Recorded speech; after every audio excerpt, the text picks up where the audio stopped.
let's briefly talk about the different things we're going to see today. So we have recreated storage in software only. Actually, we've started doing this about 20 years ago when we developed XAV. So if you remember XAV back then, we were the first company to say, hey, you could come up with high-end block storage that will be software only. When we started, we were downright ridiculed, maybe not but you, but people said, Ethernet is fast, fiber channel is gigabit, what are you going to do? So once we released the first product in around 04 or 05, actually Ethernet was gigabit and fiber channel was 2 or 4 gigabit, and we were the first solution to implement Ethernet trunking. So you actually had 10 Ethernet links to the servers, which was more than the fiber channel, and it worked okay. And we actually showed that you didn't have to have hardware engineers creating the buses and the other special devices that EMC, HDS, IBMs, all our competitors basically had. We are fast forwarding our lessons over the last 20 years to today. What we're saying today with WekaIO is that not only it needs to be software, but it needs to be able to run on someone else's hardware. So the days of the software-only appliances that run off-the-shelf hardware are done. If you want to really create the next generation of software, of storage software, it needs to run over someone else's hardware. And as we're going to see soon, this is actually harder than doing a software-only or on appliance because it has to be a lot more resilient. And you have to take care of a lot of components that usually if you're on the appliance are very easy. But if you run on someone else's infrastructure, is actually a lot harder. So I think our main difference between us and the other vendors you may be seeing is that other vendors are saying, hey, storage is now software, I can do it. And what we're saying is, hey, storage is now software, there is so much more liability, we'll have to see what we must do to make it run okay. So this is a very big difference from us and the other ones. Also, we think that scalability doesn't mean 30 or 50 or 100, as you may hear other vendors when they talk about hyper-converged. San Diego supercomputing is 5K servers. So scalability in the current, on the internet, for the hyperscalers in the public cloud or on-prem means many, many thousands of servers. We actually currently, the numbers that we set is 64K servers. Scalability means scale, doesn't mean 50 or 100. And another very important piece of it that we've discussed previously with our ability to offer S3 over our file system is that not only data throughputs and IOs need to scale, but also metadata needs to scale. So we've completely rethought how file systems are implemented. And if you were to open a computer science book, even today, you went to the store, you got the book, you're going to read about data structures and algorithms written from the perspective of a single controller and hard drives. Because you're going to see the same trees, the same kind of things. These things break when you have flash and when you have thousands of computers. They just break. So we ended up implementing totally different algorithms and data structure to handle a file system. So even if you're mounting a file system, it looks like a standard file system you're used to work with. Underneath, all our constructs are actually totally different.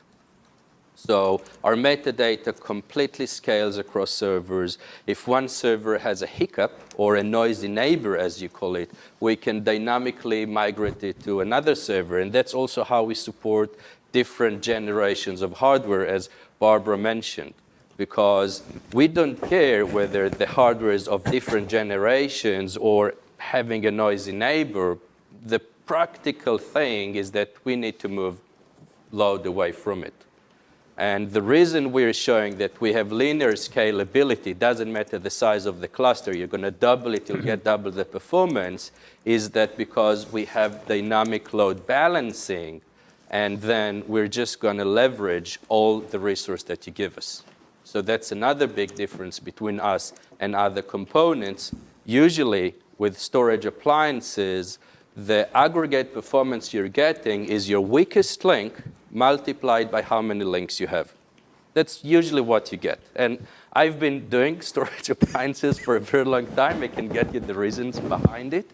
But what you're getting with WekaIO is actually the aggregate sum of your resource, and not your weakest link multiplied by the amount of links that you have. Another thing that I think we're the only vendor that provides with a software-only solution is coding-like protection. You can think of erasure coding. It's different mathematics. With erasure coding, you wouldn't do 4K writes and get 150 microseconds. So it has sound math behind it, slightly different than what you'd read on Wikipedia, but it works. We've had large vendors verify that. So the math is sound and it does work. And the ability to use wide striping actually provides a very compelling economic model. Because if you go with the other solutions, once you triple replicate your flash, even with or without tiering, the numbers stop making sense. And then they say, all right, so we'll only mirror it, but you know the numbers. If you're just mirroring it, you cannot really scale above probably 20 because the statistics will start working against you. So you cannot have a single failure. You have to have 2 failures at least. We'll see that we can actually configure WekaIO to have +2 or +4. And then if it weren't for erasure coding, it would just be too expensive. So if you want for failure protections and you're doing replication, you have to keep 5 copies. This is prohibitively expensive. Also, we've integrated tiering to make sure that you really get the economics of cloud object storages. All right. So what do we provide with the product architecture, as Barbara described earlier? We have several components running in our operating system that runs alongside Linux. We'll get to it a bit later. We have the component that provides the file services, obviously the parallel POSIX file system, but we also provide REST, S3 REST, HDFS, SMB, and NFS. So I'm actually saying that what we have is a data infrastructure rather than a file system or a storage solution, because people don't view their HDFS cluster as a storage solution in many cases. And we allow you to have it. We have the file system clustering that actually takes all the, we view of them, disaggregated NVMe devices that sit on your network and actually create a large pool for the parallel file system to run over them. We have this SSD access that implements our NVMe over fabrics for them. We run over InfiniBand, as you can see over there, but we also run over Ethernet, and we've worked extremely hard to run over standard lossy Ethernet.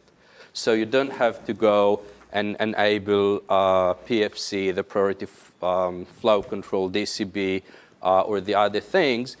If you have the courtesy to enable ECN, will work slightly better, but AWS doesn't have ECN, and we still work great. So we just run over your standard Ethernet network, and we can scale to many, many thousands of servers over your standard Ethernet network.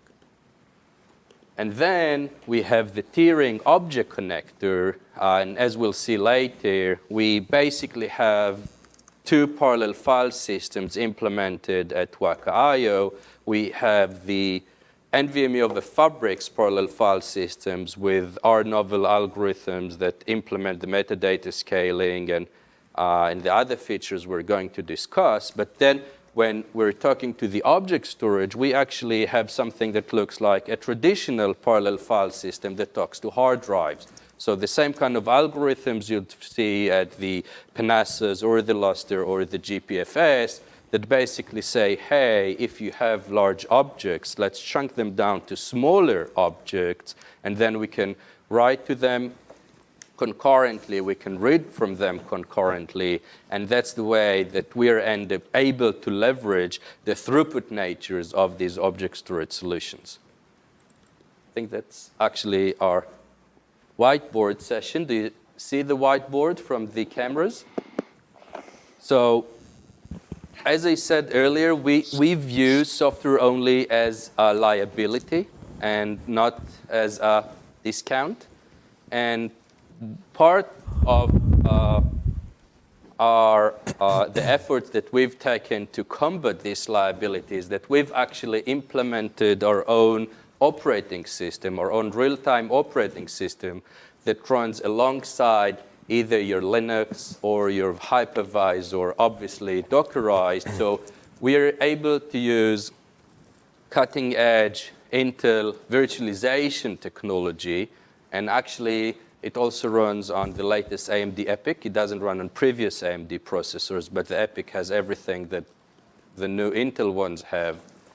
And we actually have the ability to take away full cores, take away huge memory pages, take away links to the NIC via SRIOV, and take over the NVMe devices. And we're actually running our own operating system alongside Linux. So we wrap it up as something that looks like an LXC container. So Linux knows that we took this resource away. So we integrate great with Docker or Kubernetes. But then we run our own scheduling. We run our own memory management. We run our own networking stack and our own I/O stack. So we are able to provide very low latency and zero copy semantics throughout our stack.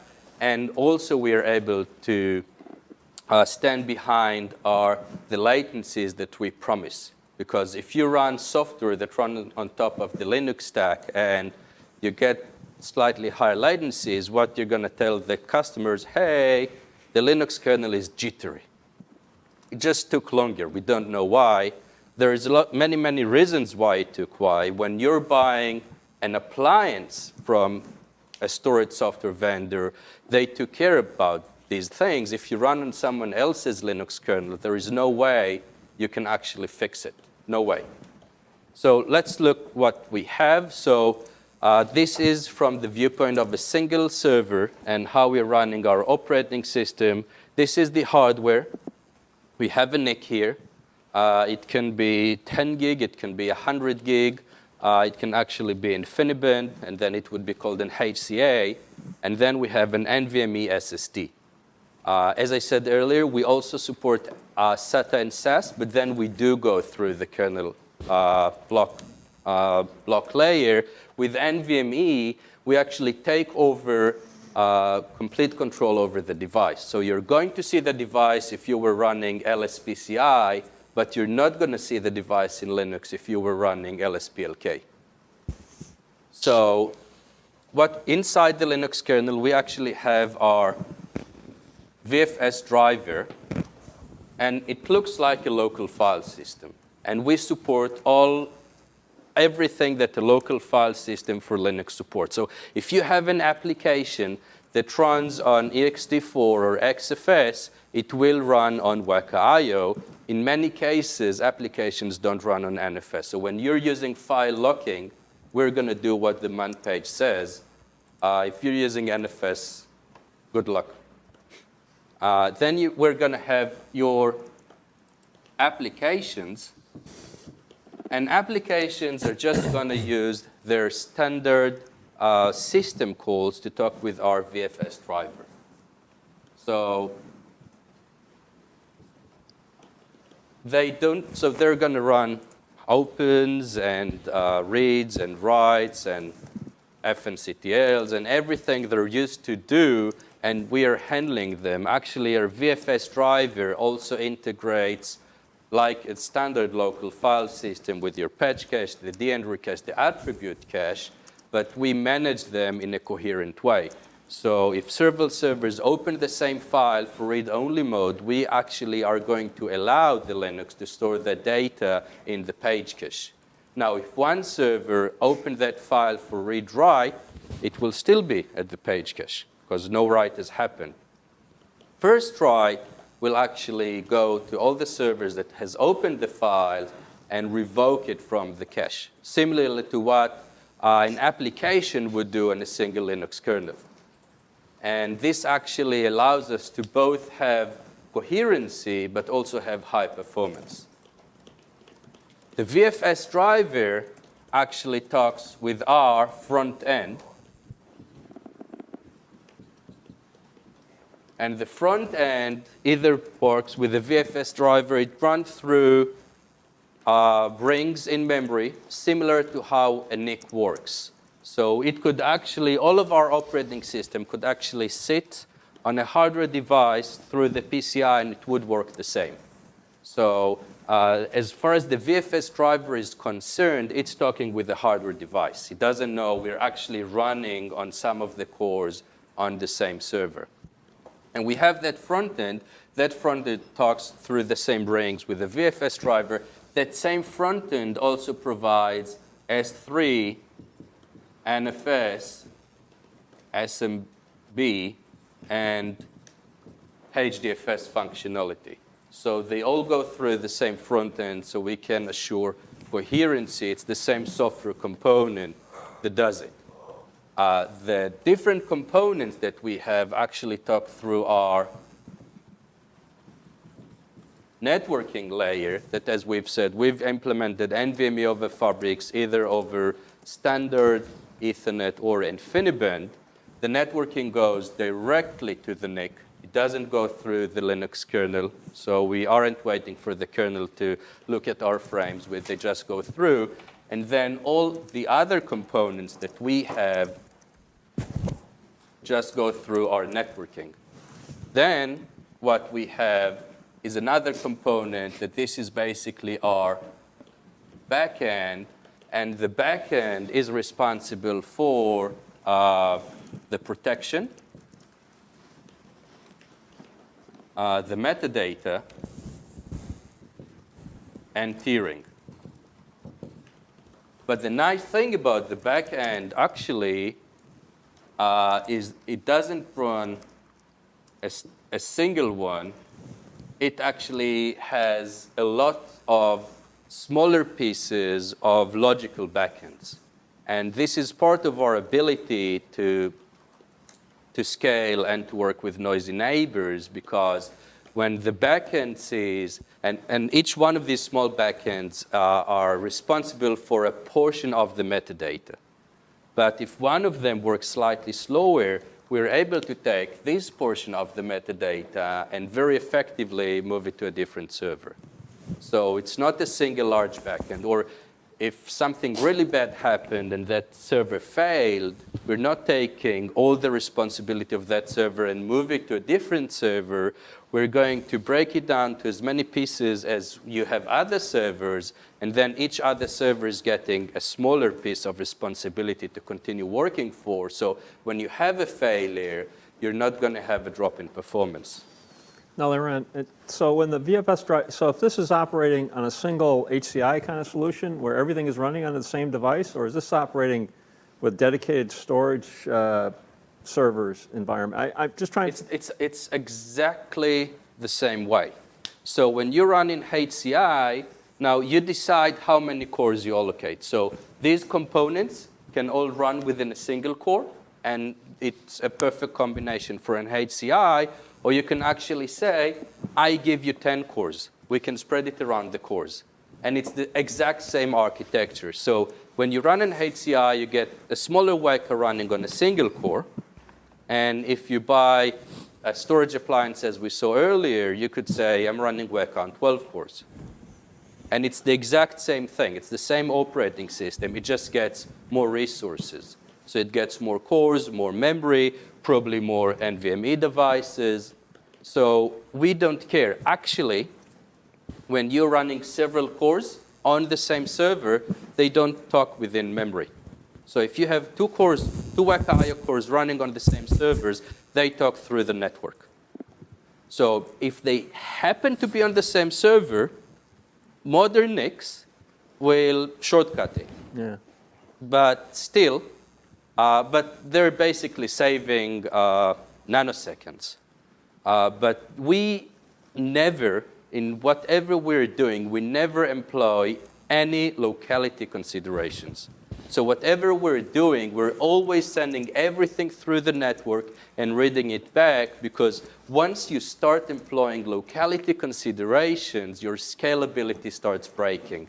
Initially, it will look okay. It's a little corner that we cut. But once you start doing it, at some point, you're going to say, oh, shit, it stops working. So the client software is this VFS driver, effectively? Is that? So the VFS driver sits here, and the client software also have the front end. Now, for the client, we support either running our own operating system, taking over full core and the memory. This provides the lowest latency. Or we're saying we allow you to run the front end as a standard Linux process. And then Linux will provide the scheduling. We're not going to take a full core, similar to what the NFS clients would do. But obviously, then we cannot promise you the low latency and the high throughput that our own operating system provides. Where does the tier 2 storage fit in this diagram? It doesn't. So the tier 2 storage, usually it sits on different servers. It's a third-party object storage. And then we're going to have, here you would have the Linux kernel TCP/IP stack. And then the backend, when it does the tiering, will go through the TCP/IP stack and all the way to your S3 cloud. So all the major S3 compatible vendors will work? Yep. They didn't want to go to, didn't want the latency of going to the cloud for that? Or, Exactly. Or locality, whatever, right? Yep. What we are doing, we have ways of throttling these connections, because what we saw very early on is that we kill them. So if you just have a standard object storage and then we take the liberty of just using it, they die. Or you're going to kill your connection to the internet. Yeah. So TCO of your solution would have to include whatever that S3 layer is going to be? Yep. Okay. If you want a tiered solution. If you're going to compare us to an all-flash solution, then you don't. Okay. That's fair. So, and another component that we didn't discuss is our clustering that allows us to push our configuration changes, understand what file system there are, do provisioning. So let's say you want to take a snapshot. You have to make sure that all servers receive the information that you're taking a snapshot at the same time. So we have all the components of pushing configuration through huge clusters that the large MPI solutions have. So you mentioned that the metadata is distributed across these back-end processes, I guess I'd call them, right? Right. How do you control update to that and coherency across that? I mean, so it's not, it must be replicated or some other. So magic. So we have algorithms. Some of them are already patented. Some of them are currently in the process. We make sure your metadata changes are fully coherent. And they're protected, and the metadata is actually protected in the same protection methods as your data. So if you're protecting your data +2, the metadata is going to be protected +2. If you're protecting your data +4, your metadata is going to be protected +4. So how is the protection defined? Is it defined at the cluster level or at the file system level or at the directory level? Or? So it's defined at the cluster level. Okay. it theoretically could be broken down to higher granularity. I'm not sure if that better is the word, because it adds complexity. We've actually never got the request for it. So the architecture supports it, but it wasn't implemented in forms of CLIs or GUI. Can you talk a little bit about the snapshot capability as in relation to the tiered data? Because you obviously, it's obvious how it would work in the primary. But We have a huge section about it. okay. So we'll get there. So this actually talks about why data locality is really relevant in today's world, but only if you have a sane networking stack. Linux kernel TCP IP stack isn't a sane networking stack, but basically when you look at 4K I/O to an NVMe device, writes are going to take about 30 microseconds. The slightly faster one will finish in 20, but no, it's the same. Reads are going to be between 90 and 110, depending on how much you've paid for the device. But this is dictated by physics, so you're not really going to change anything here. If you move 4K over 10 gig, it takes about 4 microseconds. And if you do it for 100 gig, it's actually 0.4 microseconds. So if you have the right networking stack, and it's really optimized and low latency, then actually you don't care whether the NVMe sits locally or sits across the network. And this is part of the reason of how we're able to show that we have higher performance than a local file system over NVMe. Because the NVMe operations are similar to what the ext4 is doing, but then if you're doing 4K I/O, we're similar. But if you're doing a 1 meg I/O, we actually break it down to 256 4K I/Os, and we parallelize them. So we can actually get you much higher performance than your local file system just because we don't get the penalty for the network. Any questions? This is actually the most important piece of any storage discussion. So performance is nice, features are nice, snapshots are important, but the data has to be protected. So the most important piece of any storage is actually to be able to read what you wrote and to make sure that writes are saved in a coherent way. So if you're doing overlapping writes, you're doing these other things, it's all there. So we've implemented a coding-like protection. We call it D+P, data plus protection. And we support data from 4 to 16. And we support protection of 2 and 4. We technically also support 3, but no one asks for free. So people either prefer to have less overhead or prefer to have belts and suspenders. So even though 3 is something that does work, we don't really QA it usually. Then our smallest stripe is 4+2. Our longest stripe is 16+4. And any configuration in between is valid. So 7+4 or 6+2 or 11+2, these are all valid configurations. And the nice thing about it is that we treat SSD devices, the NVMe devices, as in individual devices that are just logically grouped into failure domains. And we're going to go a bit later about how we're actually doing it. Another very important protection feature for any storage system is end-to-end data protection, because modern devices actually are not as reliable as people would like to believe they are. And writes may not happen, or the writes may not happen to the right LBA. And reads mostly happen, but they may not happen from the correct LBA, and media becomes less reliable as time progresses. So if you want to, so any future-looking storage must have end-to-end data integrity protection to make sure that if I'm returning the data to the user, I know I returned the right data. Are you compressing and or deduplicating or encrypting the data as it goes out there, or how's that work? So we're going to talk about it in the roadmap slides later. Encryption is coming up in the next release.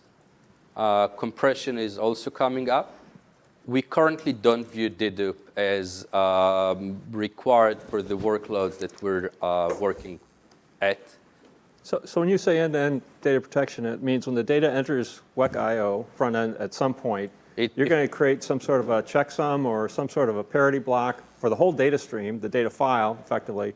And as it's being 4K. Each 4K has its own. And then as it's being read, you're actually all the way through the system, right? Whether it went to S3 or whatever, it's coming back out. It's being checked on readback. Exactly. Every time. And if it doesn't check, we're going to do a degraded mode read or a rebuild and get you the data correctly. And another very important thing, and I think you should make sure you ask the other vendors about it, because you realize only after you've implemented quite a few of such systems, the protection data can never be stored on the same media as the data, because media lies to you. So if you store the protection on the same media, let's say you've asked the media to do a write. That write never happened, but the previous write happened. And you're reading, you're basically getting that previous write that checks itself. So having end-to-end data protection that is stored on the same media is slightly better than no end-to-end data protection, but doesn't actually protect through all failures. And you're not using like a log structured file or anything like that as the back-end logical structure or anything like that? So our writes are native for Snapshots, so it's always redirect on writes, also for the data and for the metadata. I cannot actually give you a right analogy to other storage mediums because our internals are totally different than the things you're used to think at. What I can say is that we don't have the garbage collections issues that Waffle has, for example. So you can imagine us. So you probably know how a single SSD operates. And you can view of us as running infinite number of concurrent SSDs on top of these SSDs. So think of these SSD as a single die in a long SSD, and think of us running infinite number of these concurrently and running data structures you would normally otherwise find inside of an SSD, but to implement a file system and not a block device. But the file system that you're implementing is the VFS. The protocols are just translations, correct? Indeed. Okay. And they can translate it to our internal representation that supports all of these.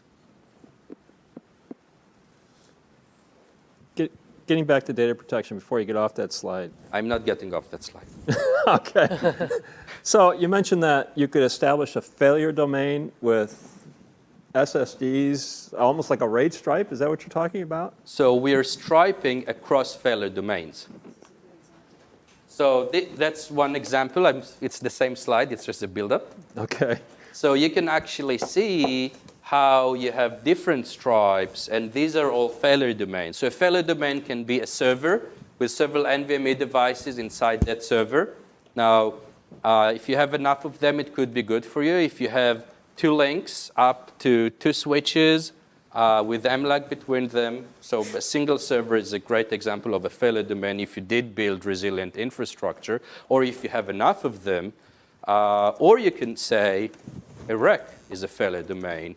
Another option we actually have is defining metro clusters. So you can have 3 data centers, and then you're protecting 4+2 or 5+4, and then you're striping data across these data centers, and in a way that a data center can fall down and you can still work through the other 2. Obviously, you would want to manage latencies between these data centers. But the fun thing about our striping is that our striping is not static. So each write So if you have 100 failure domains and you're protecting 16 plus 2, each stripe would find the best current 18 servers to write to. Best could be leveling capacity, or best could be least busy. So they have the best latencies when we're talking to them. So each write actually creates an ad hoc another stripe. If you were to calculate how many 18 server groups you have out of 100, this is a humongous number, bigger than a Weka byte. By the way, we didn't say, but Weka is 10 to the 30. It's a Greek unit. It's actually a trillion exabytes, and it's pronounced as Greek unit, so mega, exa, Weka. Usually we do it at the beginning. So you got the story now. So do you select the failure domain level at cluster creation? Yep. So like you say, you define what a data center or rack is, or you define Or when you're extending a cluster, you also configure it. Okay. And then when you have a server or a failure domain go down, you're now, all the other servers in the other failure domains basically ask, hey, what stripes do we have that share these servers? They're all building or rebuilding, basically rebalancing through them. Okay.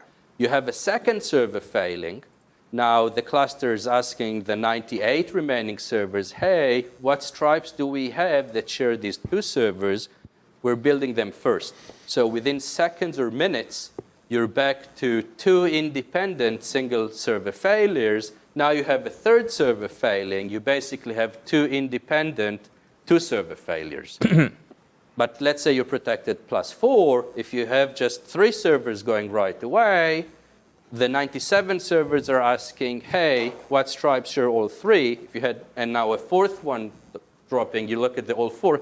If actually you had 100 failure domains and you were protecting +4, if you run the numbers, the odds of you having a single stripe on 4 specific servers is actually extremely low. So we get you fixed, we get you rebuilt rapidly, much faster than any other solution, but also we're the only storage where a bigger cluster gets you to a safer mode. And still, you get 4K writes at 150 microseconds. So we basically are getting you the best of all worlds. All right, let's go quickly on features.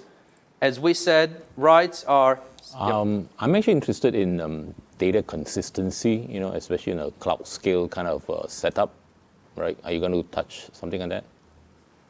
What I'm going to say is that no matter what is the size of the cluster, you're getting a fully coherent, strongly consistent file system. Yeah, especially in the setting right now, there's a lot of talks about like serverless computing, lambdas, and so on.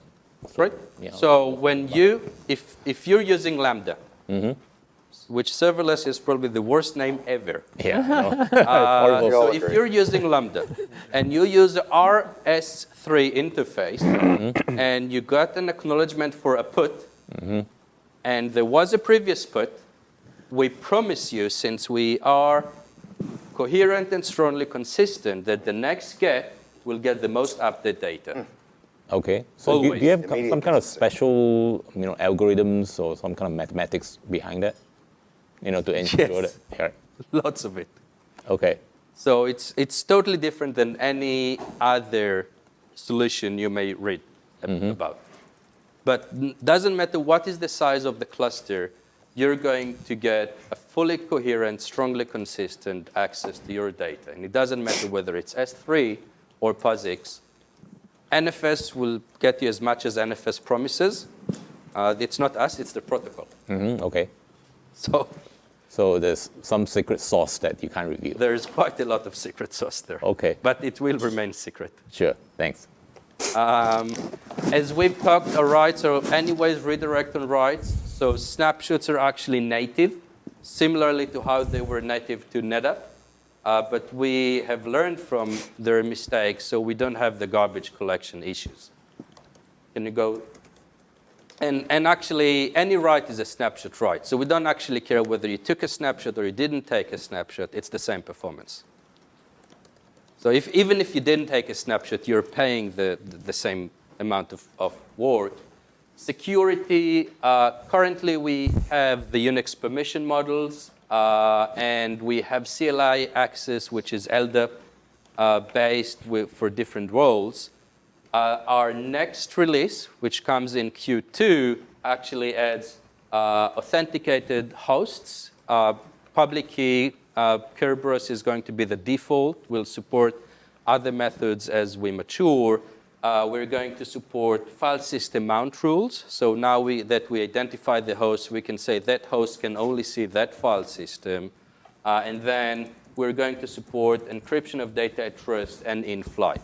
So we could be FIPS, HIPAA, IPC, and all these compliance. This is actually extremely important because we're focusing on healthcare and life sciences systems, so they really care about encrypting the data. Otherwise, we wouldn't have went through these basically Herculean efforts to get the new file system certified through all of these things. I mean, is that a always-on feature, or is it? Can you select certain data to be encrypted at rest? You select it on a file system basis. Encryption has costs, so you can't just turn it on. The customer needs to want it. So tiering, as I said earlier, we have our tiering support. And we've implemented basically another traditional parallel file system on the way to the object storage. So you're not gaining anything from continuing using Elastic or GPFS or these kind of things. We'll get you the same kind of performance. So if you, let's say, had a terabyte of a file, which is very common in some of our workloads, what we're actually going to do, we're going to chop it down to 1,000,000 1 meg pieces. Each 1 meg piece actually has a different heat map. So it can either sit on SSD, or it could only be stored on the object storage, or it could be protected on the object storage and only stored on the SSD, which reminds me another very strong feature of our protection. We're only rebuilding data.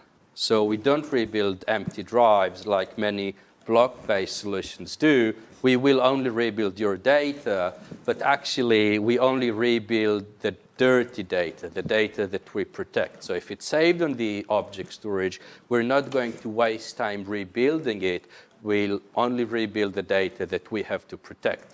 So let's say, which is not the case, usually the tiering ratio is much more intense, but between free space and tier data, half of the data is only dirty, but usually it's 10%. But let's say even half. So when you look at the stripes,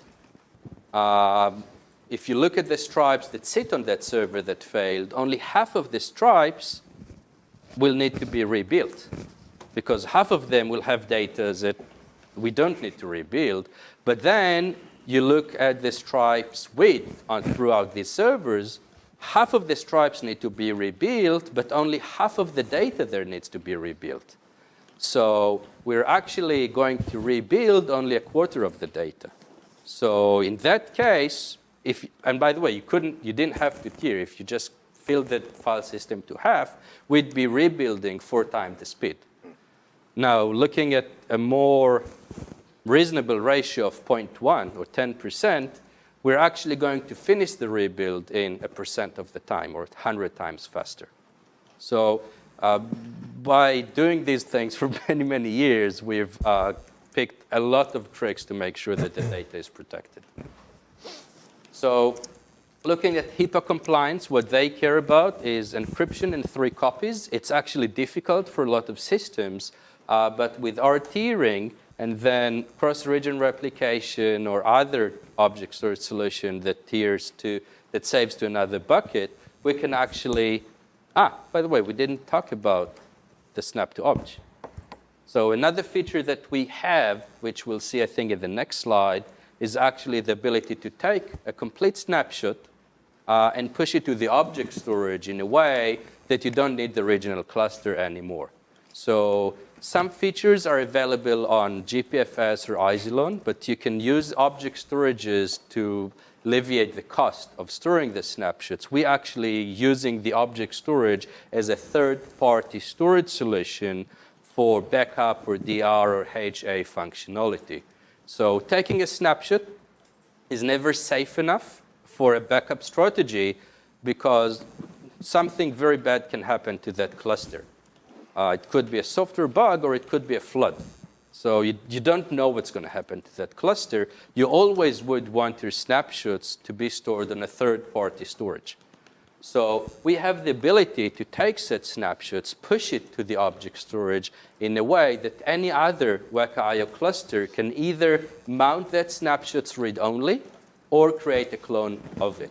So here, we're actually using that functionality to take a snapshot, push it to one cloud, have it pushed to another cloud, and then it's the easiest way of achieving the 3 copies that HIPAA requires, alongside with encryption that comes, will actually are going to be the easiest file system to bypass all the HIPAA requirements, basically with a single software install.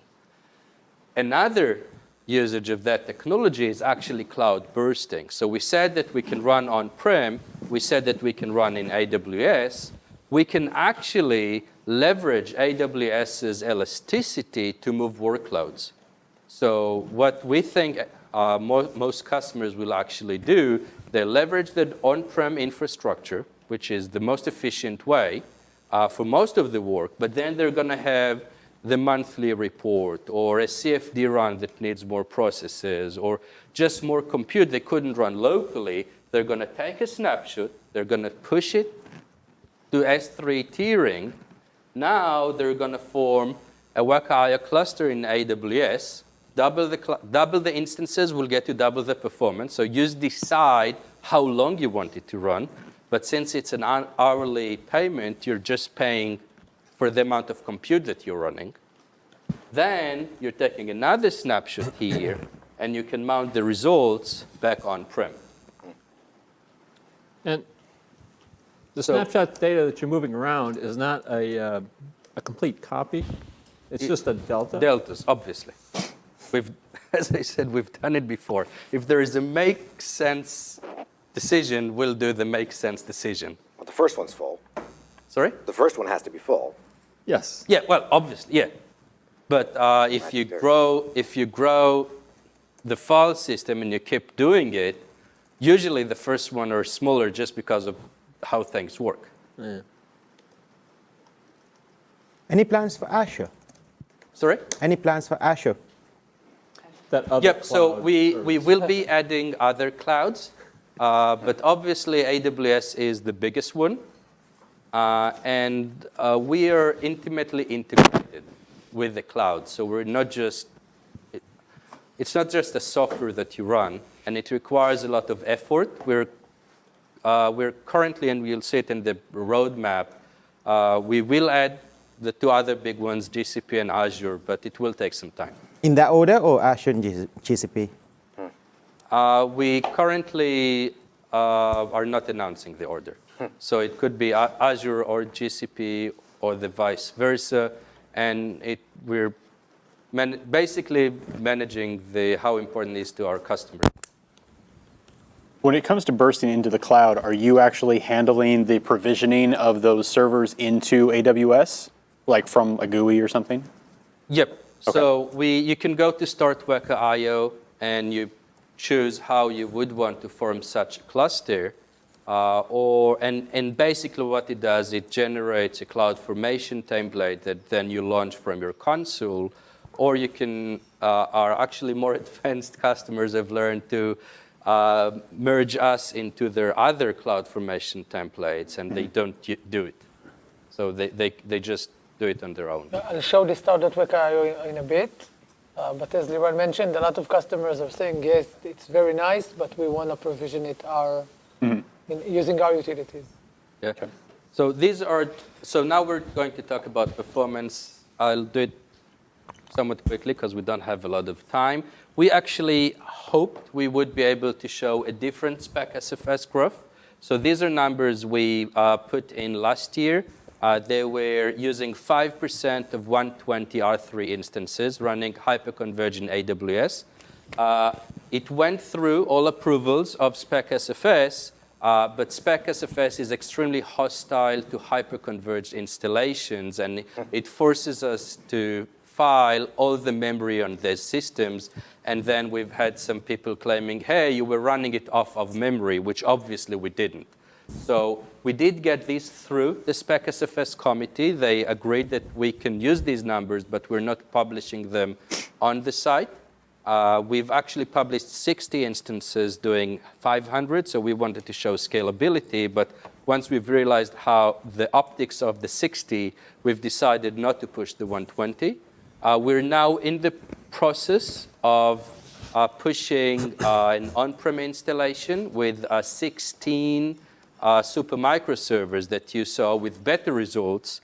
But since it's not approved and the other vendors make it a point to get us through as many hoops as they can in the submission process. So every comma needs to be at the exact right place and these kind of things. So it will be longer. But what you can see now, we're already the fastest file system there is. We're fastest than the biggest clustered NetApp, the all-flash NetApp, and we're fastest than the GPFS v5 running on E8, which is an NVMe of a Fabrics block. So what we're showing, even running on SATA-based instances in AWS, we're faster than GPFS running on NVMe of a Fabrics block solution.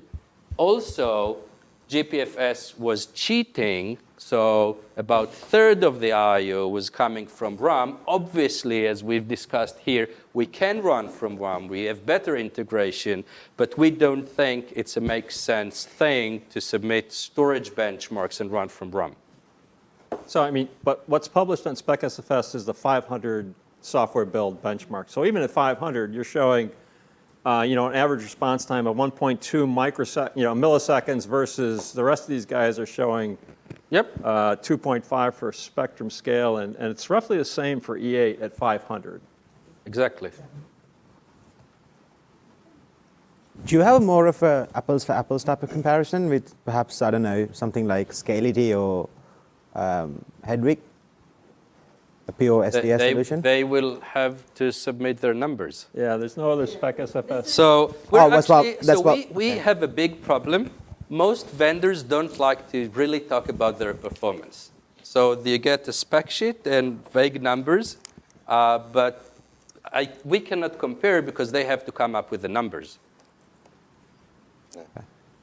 Would you say that the spectrum scale one also, it's two solutions, not one, right? It's yes. GPFS and it's because whereas yours is one throat to choke. Exactly. And GPFS requires a block solution. This is how they operate. Especially GPFS. Lots of problems.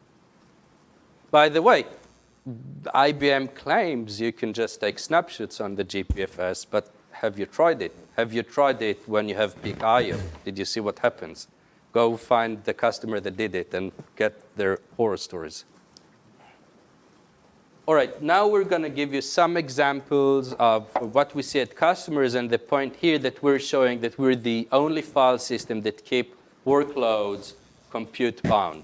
So no one wants to buy storage that gets a workload I/O bound, but this is what usually happens. Before you move on, I still have some more questions about your architecture. I'm interested in your, you make some claims that you don't use either RAID or standard erasure coding. How much can you go into that as far as from a mathematical or technical perspective?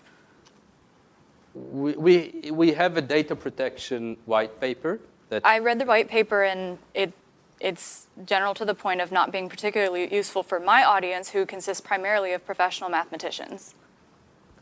So for that audience, we'll keep them waiting. We're not even patenting it. Okay. But we've had large companies such as Hewlett-Packard Enterprise go over it and make sure that they can OEM it to their Do you plan to make any kind of more academic publications regarding some of the secret sauce? Absolutely not. Answers my question. Maybe in 10 years, but not soon. So I don't think we're going to gain anything out of it.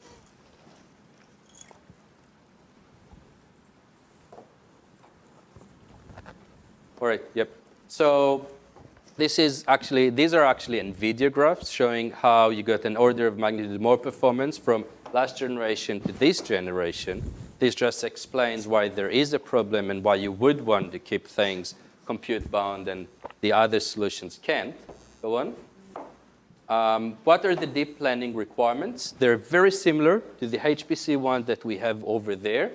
They have vast amounts of data because deep learning works better the more data that you have. But you need to be able to stage the data back to fast storage. So we also have CLIs that actually tell us, hey, these million files are important to us. Please make sure they're staged back to NVMe. They could have already been on NVMe, but the customer just wants to make sure that the next training session is going to run from NVMe and not hit object storage latencies. You need high bandwidth of slow latency. So you need to aggregate a lot of very small files. And for that, you need high metadata performance. You need very high single host performance. And as we've seen from Barb's slide, you need multi-protocol because the stack is actually very complex. This is an example of us running inside a GPU going through a customer's application. They've tested an all-flash NAS. And we've had this slide with the other company name, and we got nasty letters, so we're not doing it anymore. But they're claiming to be the fastest all-flash NAS. And then the customer tested the local file system rated over 4 NVMe devices. Then they've tested going through WekaIO. What we're showing them is that we're twice as fast as a local file system and 7 as fast as the claimed fastest all-flash file system. Actually, at a different customer, they were using RAID over SATA devices, and then we're showing 3 times the performance. So it doesn't matter what your local file system is, we're going to be way faster. Well, how much, so the local disk was a 4 NVMe SSD solution. How many SSDs did the WekaIO solution have? Was it also 4? No, obviously not. It had 100, but we had 80 of these servers running concurrently over the same storage. So I'm sorry, in the local disk, there was 80 servers running local storage? So No, 80 servers running through the WekaIO. Okay. So we have, so another thing that we allow, we allow you to 80 clients, yes. So we had 80 GPU clients accessing the same storage, which obviously you cannot do with local storage. So in that case, it was what single GPU accelerated system with 4 local NVMe Yes. SSDs. Right. So usually what they were doing when they were still using the fastest flash file system, they were copying the data locally, which takes time, and then they were running locally. And that's how they were able to drive 80 servers. What we're showing them that not only you don't need to waste the time copying to the local file system, we're faster than the local file system.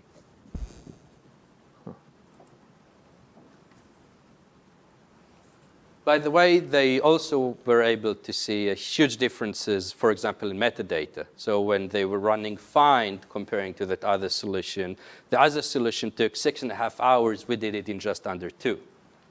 Another example is software build. This was actually running on the backwards compatible SATA. So we were compared to a SATA local file system, but we didn't run our I/O stack. We ran the Linux kernel I/O stack. Still, we're showing that Oracle ZFS running battery-backed RAM took almost 4 hours to compile, and we had similar results to a local file system compiling Android. And by the way, NFS v3 doesn't even provide runnable binaries. So you get a binary which doesn't run, because v3 just doesn't have enough semantics there. Another example is doing BCL to FASTQ. Here we compare to the Isilon Nitro. So we started with 6 servers talking to the Nitro, then 6 servers running hyperconverged. What we showed them that with the Nitro, each added server added about 20 minutes. So the first server was CPU bound, then they became more and more IO bound. And for us, the single conversion took slightly longer, but linearly longer when you consider we took away 2 cores. And then 1 or 6 conversions took by the second the same time. Then they were actually running it on AWS, and they were able to scale all the way to 40 concurrent, taking exactly the same time as one. So we're showing that if you need to scale compute, you just add computers, and we make the I/O happen. Go on. And this is actually the TGen quote that we got from them after they were running it, and they were saying that we were able to run more concurrent, high-performance genomic workloads, basically, than anything else. They compared to the Isilon Nitro. They had Isilon, they had Lustre. So we're the first time they realized they could actually scale their workloads. So what features only we have? Distributed data protection with no performance loss. So best of all worlds. Snapshots. We have integrated tiering. We're the only NVMe over Fabric's parallel file system. And we can help you do cloud bursting. And we are multi-protocol. So for example, if you need to run HDFS, you don't need to copy it to the triple copy open source solution. You just run over the same data.